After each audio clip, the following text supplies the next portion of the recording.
Hey y'all, it's Cassie and I'm just sorting eggs today. And when I started this channel, I told y'all that I had no idea where I was going to go with it. That my husband had told me for the last year that I needed to start a YouTube channel just to kind of document what all I have going on around here and what all I do. And so I started it. And I told y'all it was going to be like a once a week thing because I look at my life and I don't think that there's that much to post. But then every day I wake up and God is like, hey, you need to share this. And so today God is telling me to share this with y'all. So one thing about this lifestyle is that you can get overwhelmed so quickly. And I see so many people posting in the homestead groups that they're overwhelmed. And I think one of the reasons that is because we jump in feet first. We all think that we have to produce our own dairy. We have to make our own bread. We have to produce our own meat. We have to grow a garden. We have to have an orchard. We have to can our own food. We have to preserve all of our own food. And that's absolutely not the case. That's a good way to get overwhelmed quickly. And last week, I had one of those so overwhelming moments, and I was ready to sell out of everything, and I was just done. Last week was one of those weeks. And here's just a few things that happened. I raise chicks. That's one of the things that I do. I do not raise meat chickens. I just raise chicks. And then I put the eggs at the end of the driveway, and they're either free or donation based, however people want to do it. I don't mind just giving them away. A year ago, I had a flock of silver-laced Wyandottes and a flock of Easter eggers and a flock of barnyard mix and a flock of duckling phoenix. So the duckling phoenix I have since sold out of because they were holy terrors. They were constantly in our flower beds, digging up my garden. They were just feral. They're so feral. And I think it's because they're a Bantam mix.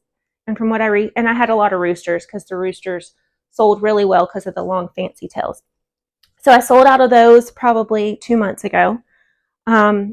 A neighborhood dog busted into my chicken coop about a year ago. I mean, I have electric fences, and like the electric fence was like wrapped around the dog, and he was dragging it around the yard, and he killed all of my silver lace Wyandottes except for a rooster and a hen. So I still have them left, and I'm working on rebuilding my silver lace Wyandottes. So I haven't sold any of those in a year. And then he left me, I think, one Easter egger and then all of my barnyard mix. So I've slowly rebuilt all of that. So somewhere in all of that, I got Americanas to rebuild what I had lost. So last week, I had a set of F1 olive eggers that I have raised. They were getting ready to start laying. So 4 to 6 months, I'd have to look back at all my paperwork to figure out how old they exactly were. And they were out free ranging in their electric fence. So not technically free range, but as free range as I let my chickens get when I have a garden. And it was about dark, and I heard a commotion with our Aussie and our goose. We have a guard goose. And I ran out there, and something had gotten into the electric fence, and there were 4 dead chickens laying outside of the electric fence, and the rest of them were just gone. So what I'm going to assume is they either ran away or whatever got them, got all of them. There were about 20 in there. And so those would have probably brought me at an auction about $20+ a piece. There were probably 20 of them. So that was a huge loss. That is my main money maker here on the farm, is owning chicks and raising chicks. So those F1 olive eggers are wiped out. So I do not have those in that coop anymore. So right now all I have is barnyard mix. I'm just right now selling eggs. I am lucky enough that I had the set of Americanas that I had just ordered. So we'll get those raised up and they'll go in a new coop. And then I'm going to separate the, I think I'm up to 4 or 5 silver lace Wyandotte hens and the rooster. So I'm going to separate them off and raise some of those silver lace Wyandottes as well. So I am lucky, and then I can replace what I had lost. Something else that happened was my goose, who is typically my guard goose, who keeps the predators at bay. I'm not going to say completely keeps them away, because as you can tell, he failed last week, but he has turned into a predator himself. He started attacking my hens. So somewhere in the process of him attacking the hens, he attacked my husband. And so he is going to have to find himself a new home. And then I was out with my goats, and my Billy is a year old. He's a Nubian. I have Nubian boar crosses. So he's a Nubian. And he's been very friendly up until this point. And last week I turned my back and I let my guard down because I've been around goats and sheep my whole life. We raised them as when I was a young child. I let my guard down and he got me from behind, and I have a bruise about that big on the back of my leg, and he knocked me on my butt.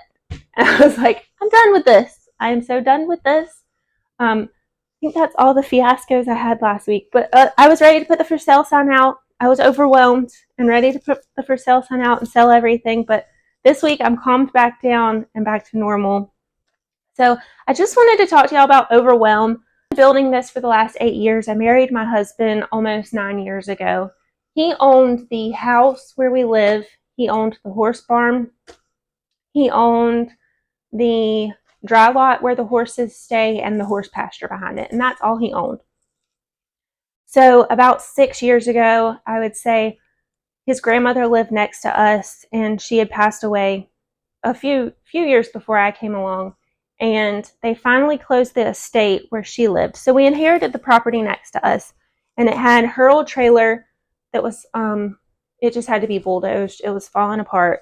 And she raised tropical plants. She had a tropical plant nursery, so it had all of that on it. And it had just grown up. Like, they had just let it grow up because they didn't know who was going to inherit it. So we ended up inheriting it. And so 6 years ago, we probably began the process of really building this from the ground up. So 6 years ago, we began clearing the property. So, and that was a huge expense in itself. Like, that was the biggest expense in itself. So we cleared all that property, and then we built our arena, because that's a big part of our life. We rodeo, we all ride horses. And so we built the arena was the next step. And we actually sell arena equipment. Then we added the cow pastures in the back for the rope and steers. Some point in all of that, I added all the chicken coops. And then I own a small handmade Western children's clothing business. And I had outgrown my 2 previous locations, and we decided to build the warehouse where my business is held. And we built our kids their hog show barn. So that was all a 6-year period of time. We didn't do all of that from the very beginning. So we've slowly added over the years. So we knew what we could handle, and we knew if we could handle more. The original property had my one single, and it was like literally all we had room for over there right next to the woods. Had my one single raised bed that I keep telling y'all is the one that I started with. So 8 years ago, I had that. And then slowly over the years, I've added another raised bed as I knew that I could handle more. And so my garden has slowly evolved to what it is. Now I still don't have a big enough garden. Like last year, I had to buy 2 bushels of green beans and 2 bushels of tomatoes in order to have enough to make it through the year. This year, I think I actually might have enough tomatoes growing to make it through the whole year, because I have around 80 plants. So hopefully that's enough to make tomato sauce and diced tomatoes. We don't eat raw tomatoes here to make it through the year. So hopefully I've put in enough garden beds that I don't have to buy tomatoes this year, but it's not a huge deal if I do. We live in Florida, and they're not super expensive. So that's the only produce that I think I really bought last year that I didn't grow here. Oh, I buy field peas, acre peas, because they would just take up such a large piece of land, and corn. I buy corn and field acre peas. The amount of land that it would take to grow and the amount that I pay for those, it just doesn't outweigh me buying them. So if I don't grow it here, I do source it locally. We have a local produce stand that buys all Florida produce grown by local farmers. So I'll source it from them. Like, I'm not a huge, it has to be grown here person. We do, like I said, butcher a cow out of our pasture every year. So we don't have a huge herd of beef cows in order to get beef for our family. we're using what we already have.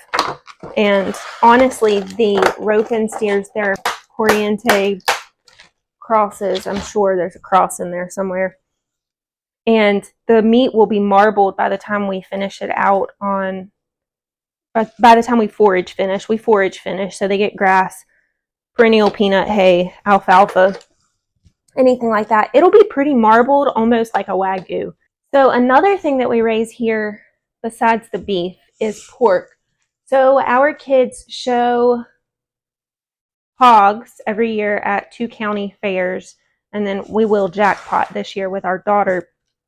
And we always buy an extra pig just in case one doesn't make weight or structurally it's not sound, so it's not good for the show ring, or just in case anything happens. So that extra hog that we have that will not make it to the show ring will cull, and we'll haul it to the processor, and they will process it for us, and that is how we get sausage, bacon, pork chops, things like that. Unlike the chickens that we would have to process here, the cow and the beef and the pork are easy for us because I can haul them to the butcher. They call me when it's packaged and ready, so I can just go pick it up. A lot of weekends we're gone rodeoing, so like I said, the free time that my husband would have to help me butcher chickens, it just is not in our best interest to spend it butchering chickens. Another thing that we do not do here is we do not own dairy cows. And part of the reason for that, and we do not milk a dairy cow, and part of the reason for that is my husband grew up in a family who owned a dairy farm in Iowa. They sold out and moved here to Florida. So my husband's anti-dairy cow. But that's not really the reason that we don't do it. A dairy cow has to be milked once or twice a day.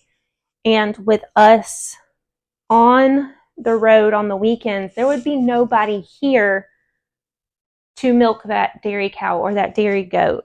So I don't feel like it's in our best interest to have a milking dairy animal here to provide milk for our family. We have a very nice dairy down the road, and that is who we buy our milk from. The price of that gallon of milk every week far outweighs me getting the dairy cow and having to pay somebody to come milk it when we are not here. So one thing I don't do here is we don't do dairy. If you know me, you know that I do sourdough. I have a sourdough starter, but I don't make bread. And you're going to be like, what?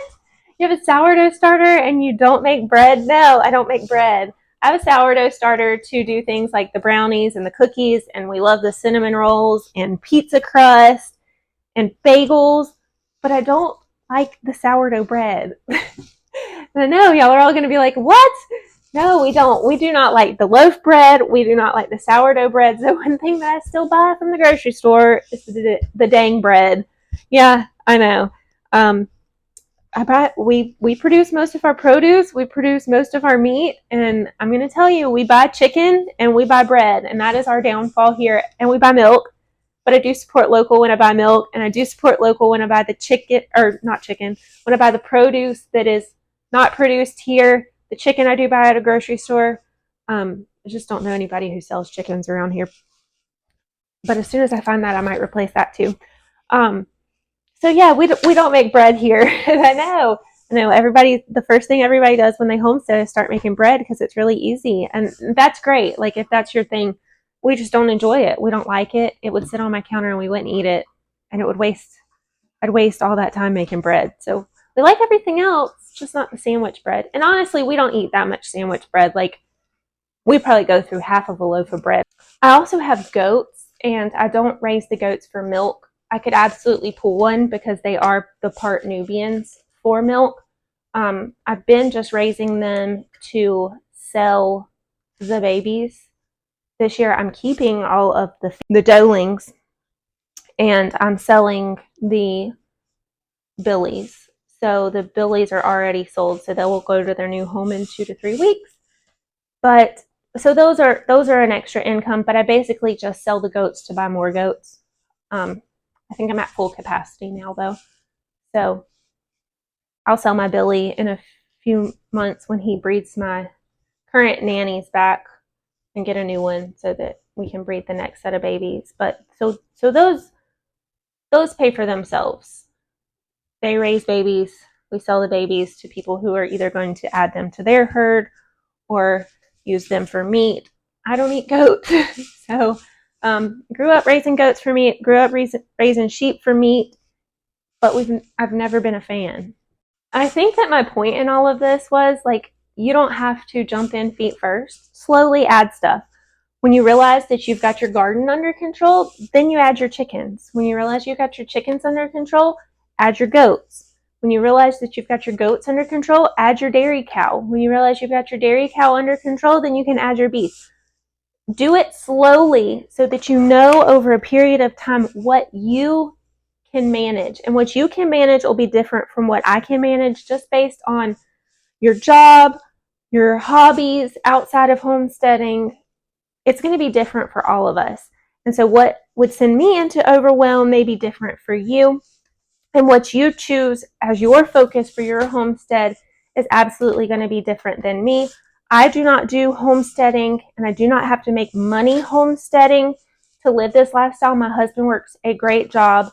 I had a successful business until about a year ago, and it's still successful. It's just the economy right now has it pinned down. So I'm making a part-time income instead of a full-time income. So I have more time to focus on all of this right now. So every family is going to differ on what your load is and what you can handle. Last week I had a really bad week, and I just felt like I needed to talk about overwhelm and jumping in feet first and buying everything, because that's what we see on social media. Thanks for joining my ramble today. I was supposed to be sorting eggs while I talked to y'all, and of course I can't talk, not use my hands. And then I have ADHD, so I'm all over the place. But thanks for tuning in, and I hope y'all got something out of my overwhelming, chaotic talk for the day.